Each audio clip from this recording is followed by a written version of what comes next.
بسم اللہ الرحمن الرحیم۔ السلام علیکم ورحمۃ اللہ وبرکاتہ۔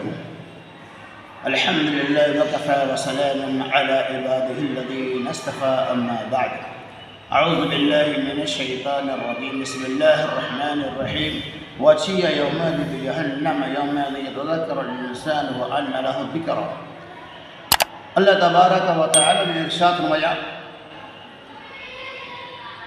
وَجِيءَ يَوْمَئِذٍ بِجَهَنَّمَ، اور اس دن جہنم کو لائی جائے گی۔ یوم یتذکر الانسان، اس دن انسان عبرت حاصل کرے گا، وَأَنَّى لَهُ الذِّكْرَىٰ، اور اس کا عبرت حاصل کرنا کہاں نفع بخش اور فائدہ والا ہوگا۔ یعنی جب اللہ تبارک و تعالی جہنم کو لائے گا اور بندہ جو اپنی آنکھوں سے جہنم کو دیکھ لے گا، تب اسے عبرت اور نصیحت یاد آئے گی۔ لیکن اس وقت کا عبرت پکڑنا، نصیحت یاد کرنا، اس وقت آہو فگا کرنا، اس وقت اللہ تبارک و تعالیٰ سے واپس دنیا میں آنے کا مطالبہ کرنا 6 معنی دار ہے۔ اسی لیے اللہ تعالیٰ نے فرمایا کہ قبل اس کے کہ تمہارے سامنے جہنم کو لائی جائے، تمہیں جہنم میں داخل کر دیا جائے، تو اس سے قبل ہی اعمال صالحہ اور اعمال حسنات کے اوپر اعمال حسنات کو اپنی زندگی کے اندر نافذ کرو، تاکہ اس جہنم میں داخل کر دیے جانے سے تم بچا لیے جاؤ۔ جیسا کہ اللہ تبارک و تعالیٰ نے دوسری جگہ فرمایا، ان جہنم کانت مرصادا للطاغین مآبا، بے شک جہنم انسان کے ہاتھ میں ہے اور یہ سرکشوں کے لیے ہے، عقابہ، اور اس کے اندر ایک مدت تک جو ہے نا رہیں گے، یعنی اللہ تعالیٰ ایک 90 مدت تک جہنم کے اندر رکھے گا۔ ان جہنم کانت مرصادا للطاغین مآبا لابثین فیہا احقابا لا یذوقون فیہا بردا ولا شرابا، اس کے اندر نہ تو اسے اس کے موافق ٹھنڈا ہی ملے گا اور نہ ہی اسے اللہ تبارک و تعالیٰ پینے کے لیے پانی ہی دے گا، بلکہ اللہ رب العالمین نے بیان کہ اسے جہنم کے اندر اسے گرم پانی اور اس کے جسم سے بہتی ہوئی پیپ دیا جائے گا، اور اس کا خوراک بھی، جہنمیوں کا خوراک بھی کانٹا وغیرہ، اس کا پیاس بجھانے کے لیے اس کے جسم سے نکلنے والی غلاظ اور پیپ وغیرہ ہی دیا جائے گا۔ یہ بہت ہی خطرناک وادی ہوں گی، جس سے اللہ کے نبی صلی اللہ علیہ وسلم نے اپنی امت کو رکنے کا حکم دیا ہے، کہا اپنے آپ کو جہنم سے بچا لو۔ اس لیے اللہ نے دوسرے میں فرمایا، یا ایھا الذین آمنوا قوا انفسکم واہلیکم نارا، کہ اے ایمان والو تم بھی جہنم سے بچو اور اپنے آپ کو بھی، اپنے اہل و عیال کو بھی جہنم سے بچا لو۔ کیوں؟ چونکہ اس کا ایندھن انسان اور پتھر ہوگا اور یہ بہت ہی خطرناک جگہ ہوگی۔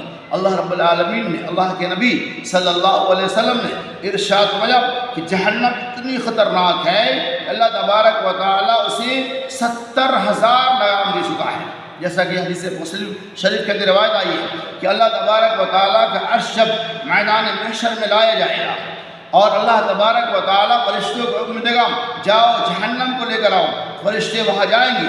اللہ کے نبی صلی اللہ علیہ وسلم نے ارشاد میں ایک لگام کی نگرانی، ایک لگام کو پکڑنے کے لیے 70,000 فرشتوں کو مقرر کیا جائے گا۔ یعنی اللہ رب العالمین نے جہنم کو 70,000 لگام دے رکھا ہے، یعنی 70,000 لگاموں سے جہنم کو کس دیا ہے، اور اس ایک لگام کو پکڑنے کے لیے اللہ تبارک و تعالیٰ 70,000 فرشتوں کو اس کے اوپر نافذ کرے گا، اور یہ تمام فرشتے پکڑ کر گھسیٹ کر جہنم کو اللہ تبارک و تعالیٰ کے سامنے حاصل کرے گا۔ یہ جہنم کتنی خطرناک جگہ ہے، اسی لیے اللہ تبارک و تعالیٰ نے قرآن کی مختلف آیتوں کے اندر اس بات کو واضح کر دیا ہے کہ تم لوگ اپنے آپ کو جہنم سے بچا لو، اپنے آپ کو جہنم سے بچاؤ۔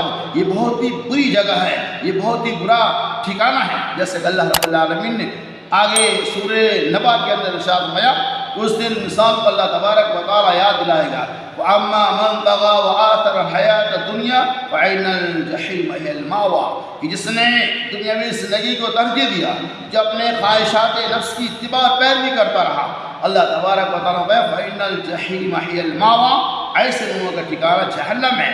اور جن لوگوں نے نفسانی خواہشات پہ کنٹرول کر لیا، اعمال صالحہ کو انجام دیا، ایسے لوگوں کا ٹھکانہ جنت ہے۔ اسی جہنم سے بچنے کے لیے اللہ تبارک و تعالیٰ نے ہمیں اور آپ کو اس دنیا میں بھیجا ہے کہ ہم اعمال صالحہ کریں، اعمال سیئات سے اپنے آپ کو بچائے، اعمال منکرات سے بچائے، ہم گناہوں سے اپنے آپ کو بچا کر جہنم سے آزادی حاصل کر لیں اور جنت کا پروانہ اللہ تبارک و تعالیٰ سے حاصل کر لے، تاکہ اللہ تعالیٰ ہمیں جہنم سے بچائے اور جنت فردوس کے اندر جگہ عطا فرمائے۔ رب العالمین سے دعا کہ اللہ تعالیٰ ہمیں جہنم جیسی بدترین جگہ سے محفوظ اور مامون رکھے۔ اللہ تعالیٰ ہمیں ہر چھوٹے بڑے صغائر اور کبائر گناہوں سے اجتناب کرنے کی توفیق رفیق عطا فرمائے۔ آمین۔